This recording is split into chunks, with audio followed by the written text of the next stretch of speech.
من الشيطان الرجيم.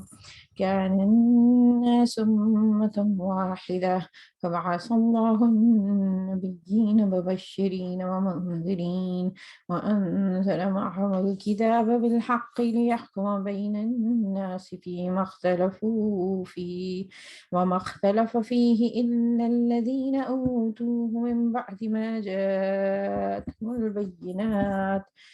جاءتهم البينات بغيا بينهم فهدى الله الذين آمنوا لما اختلفوا فيه من الحق بإذنه والله يهدي من يشاء إلى صراط مستقيم.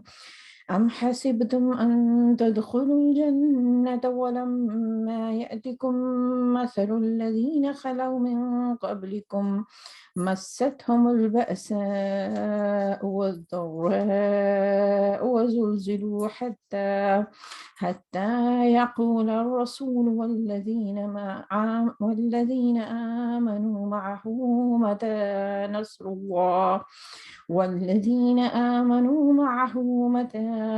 الله ألا إن نصر الله قريب.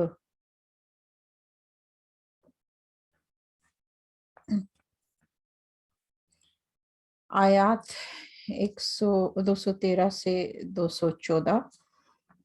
ابتدا میں سب لوگ ایک ہی طریقے پر تھے، پھر یہ حالت باقی نہ رہی اور اختلافات ہوئے، تب اللہ نے نبی بھیجے جو راست روی پر بشارت دینے والے اور کجروی کے نتائج سے ڈرانے والے تھے، اور ان کے ساتھ کتابیں برحق نازل کی تاکہ حق کے بارے میں لوگوں کے درمیان جو اختلافات رونما ہو گئے تھے ان کا فیصلہ کرے۔ اور ان اختلافات کے رونما ہونے کی وجہ یہ نہ تھی کہ ابتدا میں لوگوں کو حق بتایا نہیں گیا تھا، نہیں، اختلاف ان لوگوں نے کیا جنہیں حق کا علم دیا جا چکا تھا۔ انہوں نے روشن ہدایات پا لینے کے بعد محض اس لیے حق کو چھوڑ کر مختلف طریقے نکالے کہ وہ آپس میں زیادتی کرنا چاہتے تھے۔ بس جو لوگ انبیاء پر ایمان لے آئے انہیں اللہ اپنے اذن سے اس حق کا راستہ دکھا دیا جس میں لوگوں نے اختلاف کیا تھا۔ اللہ جسے چاہتا ہے راہ راست دکھاتا ہے۔ پھر کیا تم لوگوں نے یہ سمجھ رکھا ہے کہ یوں ہی جنت کا داخلہ تمہیں مل جائے گا، حالانکہ ابھی تم پر وہ سب کچھ نہیں گزرا ہے جو تم سے پہلے ایمان لانے والوں پر گزر چکا ہے۔ ان پر سختیاں گزریں، مصیبتیں آئیں، ہلا مارے گئے، حتیٰ کہ وقت کا رسول اور اس کے ساتھی اہل ایمان چیخ اٹھے کہ اللہ کی مدد کب آئے گی۔ اس وقت انہیں تسلی دی گئی کہ اللہ کی مدد قریب ہے۔ صدق اللہ العظیم۔ رب اشرح لی صدری یسر لی امری واحلل عقدۃ من لسانی یفقہوا قولی۔ السلام علیکم ورحمۃ اللہ۔ آیات 213 سے 214 اس کو سمجھنے کی کوشش کریں گے۔ اس سے پہلے کہ آیات پہ بات کریں، قرآن کا ردھم اور سٹائل یہ بہت انسپائرنگ ہے۔ پیچھے ہم نے زمین و آسمان کا ذکر پڑھا، نیکی کا تصور پڑھا، بہت سارے موضوعات گزرے۔ یہ جو آج کی آیت ہے جس کے بارے میں میں نے تھوڑی سی بات کی تھی کہ یہ بذات خود بہت زیادہ کورس ہے، اور بالخصوص اب جب کہ ہماری یوتھ پوچھتی ہے، اور بلکہ یہ بہت کامن سوال ہے کہ بھئی لوگوں کے جب ایک ہی اللہ ہے تو پھر لوگوں کے مذاہب مختلف کیوں ہے، یا دین ایک ہے تو پھر ہر ایک کی سمجھ مختلف کیوں ہے، فرقے کیوں بن گئے ہیں، اختلافات کیوں ہوتے ہیں۔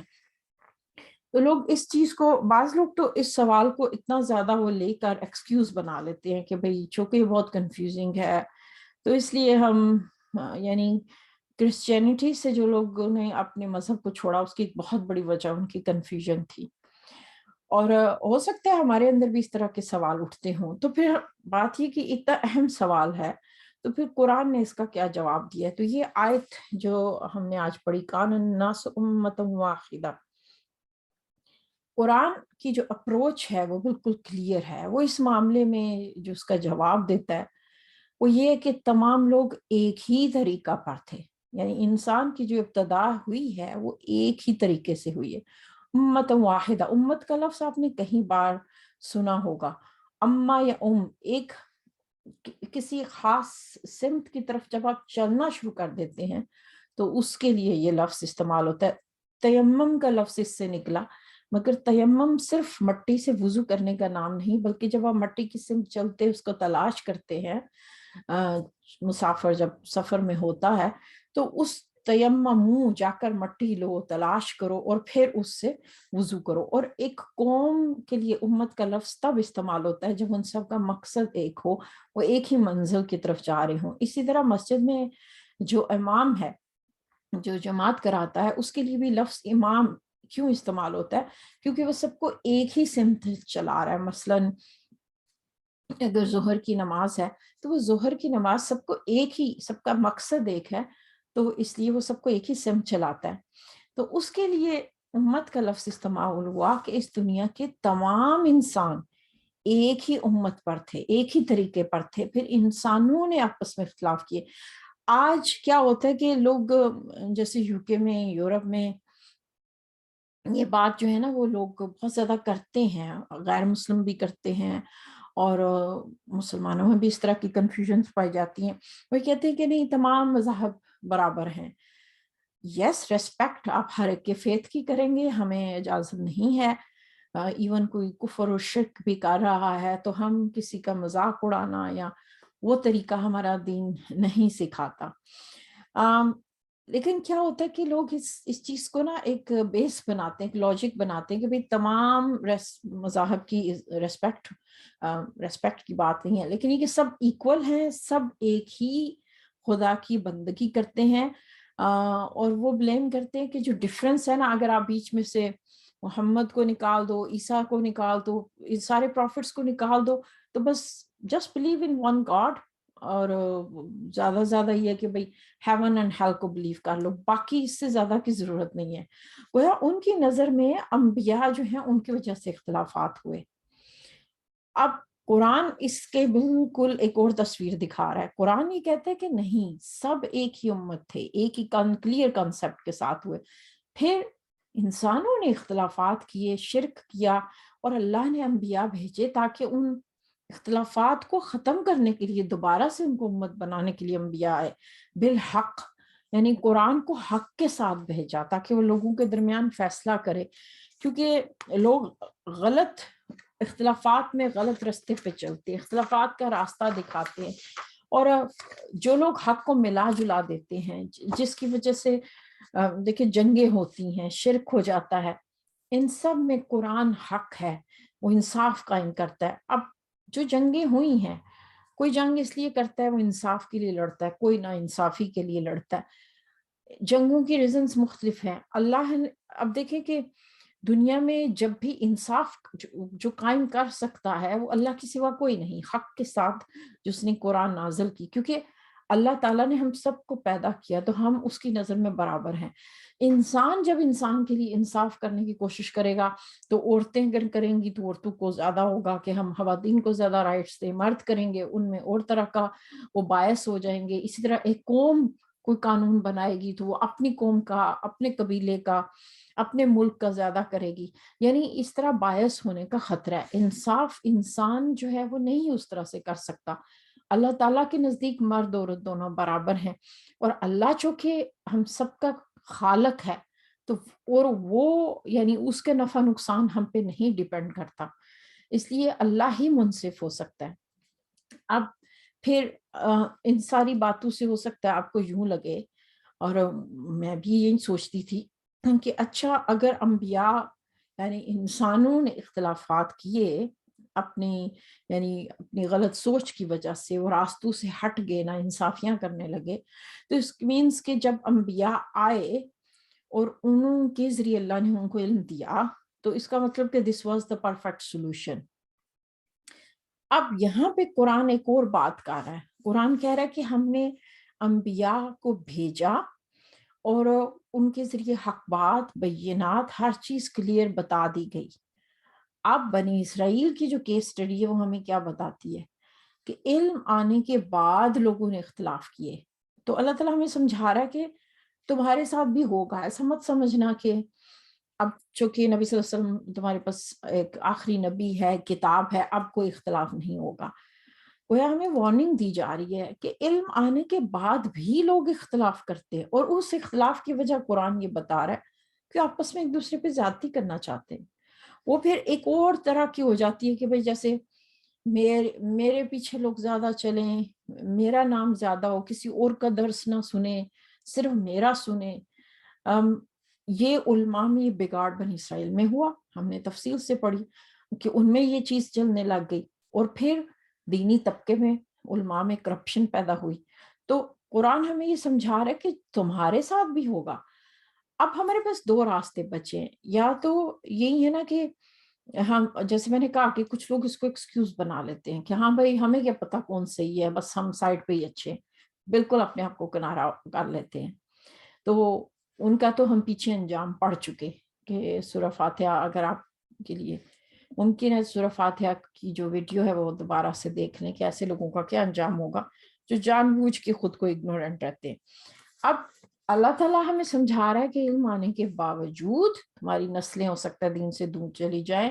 نہ صرف یہ کہ لوگ اختلاف کریں گے، بلکہ اسلام کو جو لوگ چھوڑ دیتے ہیں وہ پھر باقاعدہ اس کے خلاف کامیڈی کرتے ہیں، ویڈیوز بناتے ہیں، اور دوسروں کو بتانے کی کوشش کرتے ہیں کہ ہم نے اسلام کیوں چھوڑا، اس میں یہ خرابی تھی، اس میں یہ خرابی ہے، اور اس کنفیوژن کو پیدا کرتے ہیں، دوسروں کو بھی گمراہ کرتے ہیں باغین کہ یعنی پیچھے بات ہوئی نا کافروں کے لیے دنیا مزین ہوئی، تو یہاں پہ بات کر رہے ہیں کہ جو علم رکھتا ہے وہ بھی اختلافات کا شکار ہو سکتا ہے۔ اور بغی کا لفظ کیا ہے؟ یعنی اس طرح کی سرکشی کے مقابلوں پہ آ جانا، جیسے میں نے کہا کہ ہر ایک کی کوشش ہو، سمجھ نہیں آتی کہ ایک گاؤں میں اگر 2 مسجدوں کی ضرورت ہے تو تیسری اور چوتھی اور پانچویں اتنے نمازی نہیں ہوتے، کیوں؟ اس کی وجہ سے لوگ ڈیوائیڈ ہوتے ہیں۔ اور پھر اور کس طرح کا اختلاف ہے جو دینی طبقہ کرتا ہے کہ بھئی دین کو آمدنی کا ذریعہ بنانا، کیریئر بنا لینا، صرف اس مقصد سے دین کو لے کے چلنا، اور پھر یعنی یہ کہنا کہ میرا چینل پروموٹ ہو، میرا یوٹیوب چینل ہو، مطلب باقی لوگ اگر یہ کہیں کہ subscribe to my channel, do this do that, ٹھیک ہے، وہ اتنا برا نہیں لگتا، لیکن جب دین کا کام کرنے والے کہتے ہیں تو یہ تھوڑا مجھے آکورڈ لگتا ہے۔ I'm not saying it's wrong۔ اب بات یہ کہ جب بھی بغی آتی ہے، اس گھوڑے کو بھی بغی کہتے ہیں جو سرکشی کرنے لگ جائے، حد سے تجاوز کر لے، اس کے لیے بھی، اور اس طوائفہ کے لیے بھی بغی کا لفظ یوز ہوتا ہے جو اپنا عزت بیچتے۔ تو جو لوگ اپنا نفس بیچ دیتے ہیں علم آنے کے بعد، تو پھر ان کے لیے بھی یہ، یعنی ان کی وارننگ ہمیں دی جا رہی کہ یہ ہوگا۔ یعنی ایک تو وہ لوگ ہیں نا جو علم کے بغیر گمراہ ہوئے، علم کے باوجود بھی گمراہی آ سکتی ہے۔ اب میری ساری گفتگو سن کے آپ پریشان نہ ہو، میں بھی سوچ سکتی ہوں، آپ بھی سوچ سکتے کہ اچھا پھر تو ہدایت کو ڈھونڈنا اتنا مشکل ہے، علم کے والے بھی گمراہ ہو گئے، کرپٹ ہو گئے، تو پھر میں کیا کروں؟ مجھے تو عربی بھی نہیں آتی، پھر میں کس کے پیچھے چلوں؟ کون صحیح ہے؟ پھر انسان کیا کرے؟ ہر طرف کنفیوژن ہے، سارے فرقے اپنی بات کرتے ہیں، تو ہم کیا کر سکتے ہیں؟ تو اللہ تعالیٰ اس کا جواب دے رہا ہے کہ فَهَدَى اللَّهُ الَّذِينَ آمَنُوا لِمَا اخْتَلَفُوا فِيهِ مِنَ الْحَقِّ بِإِذْنِهِ وَاللَّهُ يَهْدِي مَن يَشَاءُ إِلَىٰ صِرَاطٍ مُسْتَقِيمٍ۔ ہدایت جو ہے نا، یہ ہو ہی نہیں سکتا کہ کوئی اخلاص سے ہدایت کا تلاش میں اور اس کو ہدایت نہ ملے۔ آپ کو یہ بیک گراؤنڈ میرا وال پیپر دکھتا ہوگا نا، ایک رستہ سا دکھا ہوا ہے، تو میں اکثر اس دیکھتی ہوں نا تو مجھے وہ آیت یاد آتی ہے، اہدنا الصراط المستقیم۔ ایسے لگتا ہے کہ ہمارا کام جو ہے نا یہ راستے پہ چلنا ہے، یعنی ایک راستہ ہے۔ اور یہ اہدنا الصراط المستقیم کا بھی مطلب آپ ضرور سمجھیں، آپ کو آتا ہے تو ویل اینڈ گڈ، نہیں تو ریمائنڈر کے طور پہ صرف فاتحہ آپ دوبارہ سے دیکھ لیں۔ جب آپ راستے پہ چلتے ہیں نا، ہمارا کام ہے قدم اٹھانا، اللہ تعالیٰ خود ہی راستے کھولتا ہے۔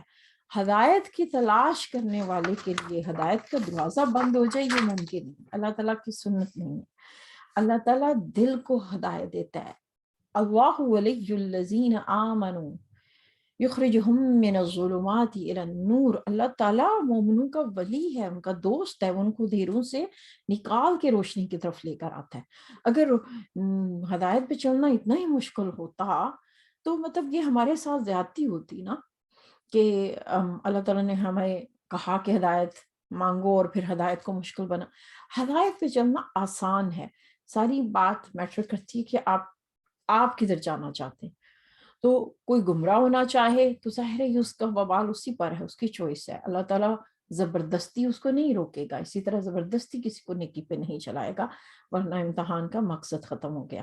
تو اب جب آپ ہدایت کی طرف قدم بڑھائیں گے تو اللہ تعالیٰ خود ہی آپ کے لیے راستہ کھولے گا.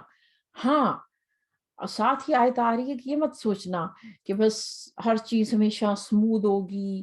جیسے میں اکثر تھراپی کے سیشن کرتی ہوں تو اس میں جب کلائنٹ ہم سے شیئر کرتے ہیں, ہاں ہمارے ساتھ فیملی پرابلمس ہوتی ہیں.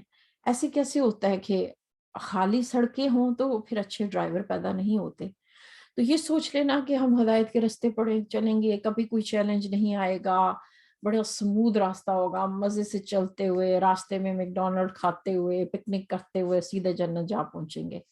نہیں, اللہ تعالیٰ خود ہمیں وارن کر رہا ہے, ام حسبتم ان تدخلوا الجنہ, تم نے یہ کیسے سمجھ لیا کہ تم ایسی انٹری, جنت کا ویزا جو ہے نا ایسے ہی مل جائے گا. جو لوگ یو کے کا ویزا اپلائی کرتے ہیں وہ بتاتے ہیں کہ بھئی یہ والا ٹیسٹ دینا پڑتا ہے, اتنی فیس دینی پڑتی ہے. ایسے کسی بھی ملک کی آپ دیکھ لیں, انٹری کے کچھ شرائط ہیں, کچھ ٹرم کنڈیشن ہے. تو یہ تو بات ہے کہ دنیا کے ممالک, دنیا کے بارڈرز کی. تو جنت میں انٹری ویزا ایسے ہی ملے گا, کچھ بھی نہ کرنا پڑے اور بس پہ جنت مل جائے.